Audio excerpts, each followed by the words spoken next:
Your view of AI is directly correlated to your wealth.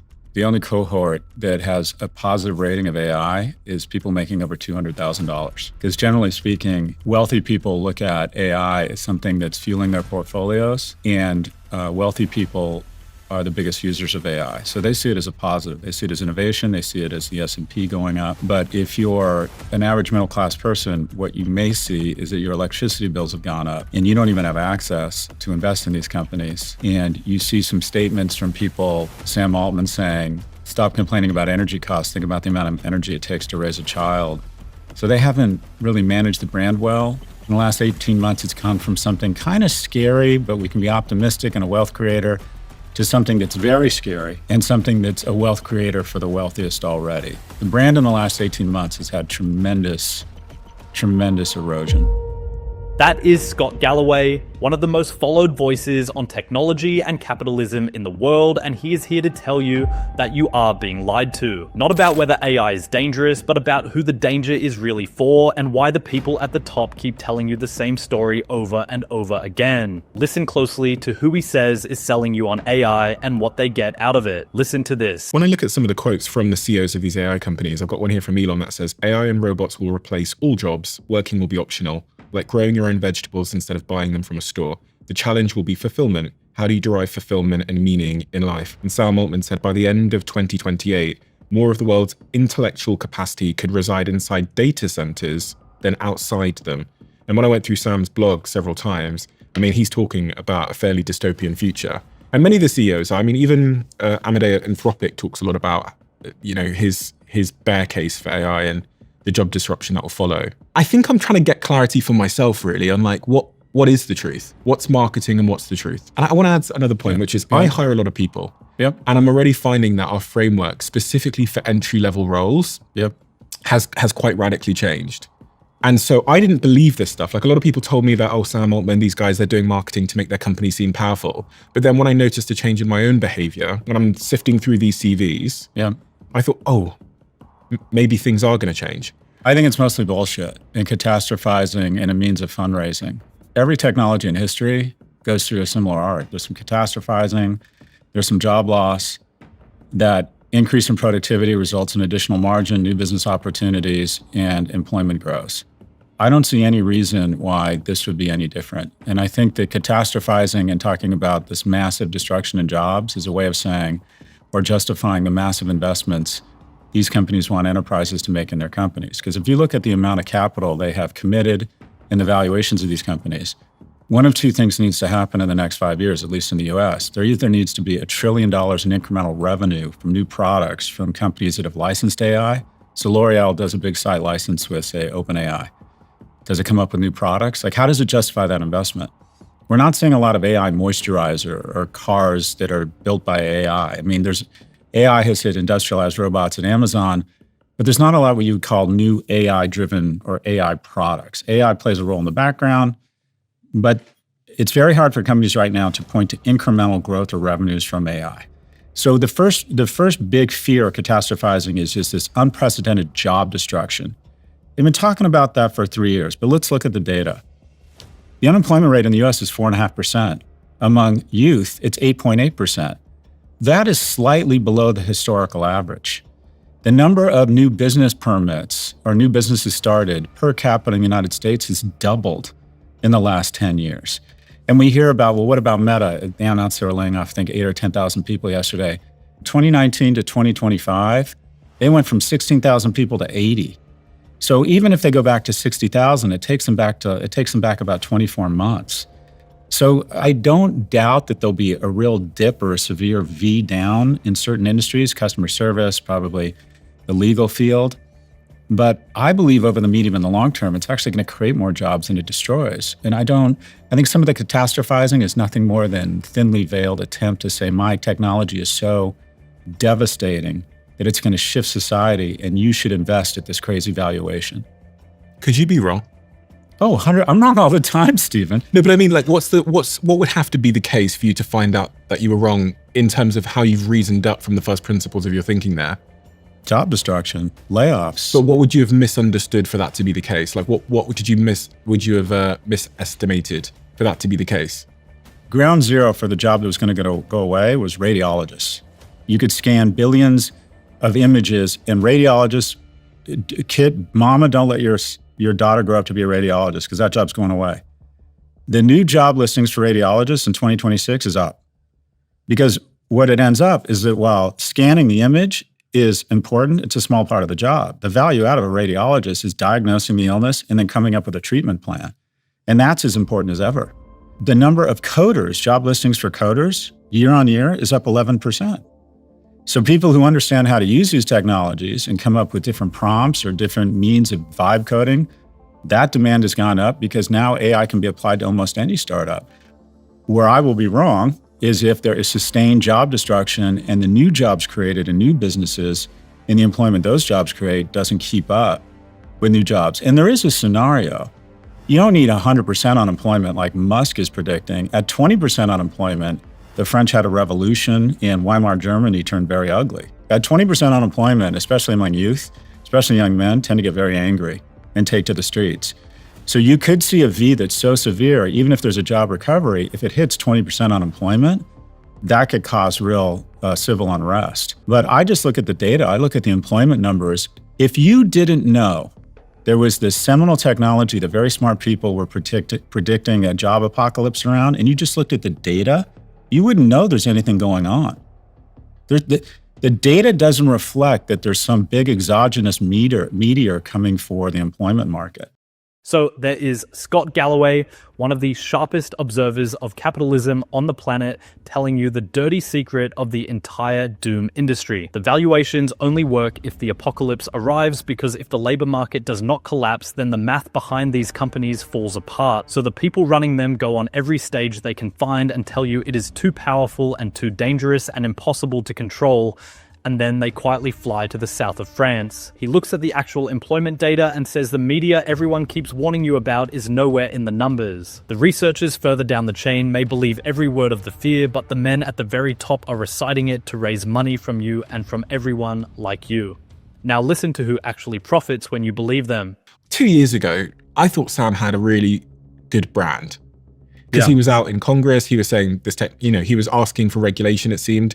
It has turned unbelievably quickly, unbelievably fast. Well, we said this before. He's a proxy for all of AI. I think the greatest brand destruction, other than the US over the last 18 months, has been AI, and also Sam Altman. But we keep falling into this trap over and over. Something happened through the 70s, 80s, and 90s, and that is America, its heroes used to be athletes, government officials, and actors. And then there was a dramatic decline in attendance to religious institutions, but people still have really big questions and want sort of an authority or a godlike figure.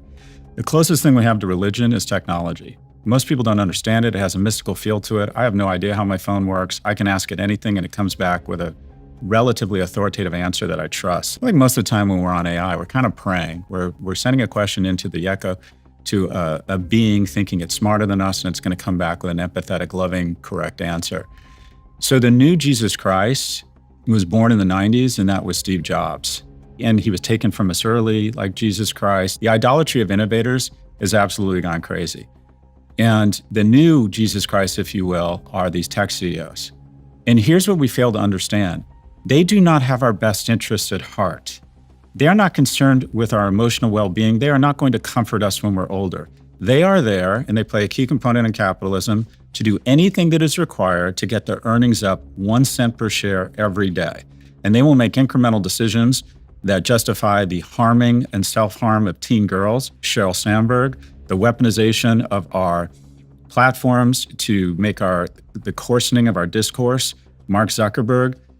I mean, the radicalization of young men, the people running YouTube. We keep thinking that the newest tech CEO is going to save us, that this guy cares. Sam Altman was the gay son we all wanted, like super nice, super friendly, hush voices. Well, Senator, I'm worried about that as well, right? These guys would sleep with their cousin for a nickel. That's their job. Their job is to increase earnings. They're not here to save us. We're supposed to elect people who put in guardrails for them. So everyone is saying or asking me, can we trust Sam Altman? I'm like, no, And we shouldn't have to. We should have regulators putting in guardrails on AI. We should be testing these things. Government agencies should be testing these things. We should be ensuring that these technologies are not used to surveil Americans, right? That we would still have cartoons like characters on cigarettes marketing to 12-year-olds if we hadn't put in place regulation. And the tobacco executives would claim that they weren't marketing to young people. Ford would still be pouring mercury into the river if we didn't have an EPA and regulation. So Sam is doing exactly what he's supposed to be doing. The latest hero that's going to save us is Dario Amodei. We've decided he's the good guy now. The villain's journey in tech is the same. Some compelling person we think is a wonderful guy, and it's almost always a guy, occasionally a woman, We need to do better, gender balance. That was Sheryl Sandberg in the workplace. And then we find out that they are doing their job, and that is doing anything they can legally to increase shareholder value, regardless of whether it prevents a tragedy of the commons or not. And then we get angry at them. The journey from Anakin Skywalker to Darth Vader gets shorter and shorter, but they all follow the same path. So there is the man telling you that the tech CEOs have quietly stepped into the role that religion used to hold in your life and then sold you their software as the new sacrament. Steve Jobs was treated like the new Jesus, Sam Altman has become the new villain, and Dario Amodei is the next one being fitted for the cape and the helmet. These men are not your friends and they are not your priests. They are doing the one thing the system actually rewards them for doing, which is increasing the share price by any legal means available. And while millions of people are praying into their chatbots and trusting whatever comes back, this is who those men are really working for. Now listen to this. There's a nihilist vein running through big tech where a lot of them have go bags. They have a plan for if shit gets real, if there's a zombie apocalypse or there's a revolution or there's a massive pandemic, they have definitive plans and they've spent tens of millions of dollars. They meet their pilots at Oakland Airport. They get on their Gulfstream 650, they fly to New Zealand, to Auckland, and they have a bunker built out. Is this true? Oh, there's a lot of them. Really? There's a lot of go plans amongst the wealthy. And sometimes it's not as dramatic. Sometimes it's just a home nuclear attack, cyber attack, revolution. But I would say amongst billionaires, I would bet conservatively 1 in 3 have some sort of go plan. I talked to one of these people. He outlined his plan for me, right? He's a billionaire. Yeah, outlined his plan. His plan B, if things get really ugly, right? And my view is, okay, boss, let's play this out. Something happens, there's an event. It's too dangerous to stay here. You meet your pilots at the airport. I mean, shit really gets real. People scaring for food. People become feral. Like, you don't think your pilots are gonna kill you and fuck your wife? Like, what do you think's gonna happen? You don't think the people in New Zealand are gonna be like, let's go take the rich guy's shit? Like, it strikes me that these are such misallocated efforts and capital. Someone was describing one of these AI CEOs to me and basically making the case that they believe there's a roughly 10% chance, I think they said 7 if I'm not misunderstanding, percent chance that that it will result in the end of the world, some sort of catastrophic event. But they really didn't care because they think that being the person that summoned this new intelligence amongst us was probably more consequential than whatever happens. And like, if I wasn't privy to, again, hearing this secondhand from someone I know who knows this person extremely well, I know he knows him extremely well because they hang out, him telling me that, I wouldn't have believed this. I would have thought it's nonsense. I would have thought to myself, they must be kind because they have kids and they're, but actually now I very much believe what you're saying about this nihilism, where I don't actually believe they give a fuck. Some of them. I actually don't believe some of them give a fuck. I actually think some of them are playing a game. And they're playing a video game with our future. The bottom 99% of Western societies are essentially being optimized and monetized to make the life of the 1% just unbelievable. The life you can lead in the 1% is so dramatic and so incredible. Broader selection set of mates, your kids have better healthcare, better educational opportunities, you have influence, people want to know you. So the incentives to not be rich, but to be very rich are so incredible. And the way you get very rich is through stock options, typically in technology, that I think the incentives are so great that people will make incremental decisions and ignore the fact that, 1 in 8 teen girls who are self-harming in the UK cite Instagram as a reason for that. Well, let's find research that maybe creates some doubts, because once I become a billionaire, I'll be a better person. And they're getting so much criticism and so much shitposting, and it's so competitive. And there's fewer and fewer winners that become much bigger, right? It used to be 5 companies won and got hundreds of millions of dollars. Now 1 company wins and gets tens of billions. So you can see how incrementally this path to Darth Vader is pretty tempting. The biggest downside of AI, in my view, is loneliness. And that is, and we talk about this a lot, AI is convincing people they can have a reasonable facsimile of life on a screen with an algorithm. Why go through the effort of having friends when you have Discord and Reddit? Why go through the hassle of getting a job when you can make money on Coinbase or Robinhood supposedly? And why would you go through the effort of trying to have a romantic relationship when you have lifelike synthetic porn? And the young male brain, I think, is especially susceptible to this. Men aged 20 to 30 are spending less time outdoors than prison inmates. 42% of men 18 to 24, and we talked about this on your last show, have never asked a woman out in person. So my prediction for America is we will never be as prosperous, incredible prosperity, incredible economic growth, and massive loneliness, depression, anxiety, and obesity.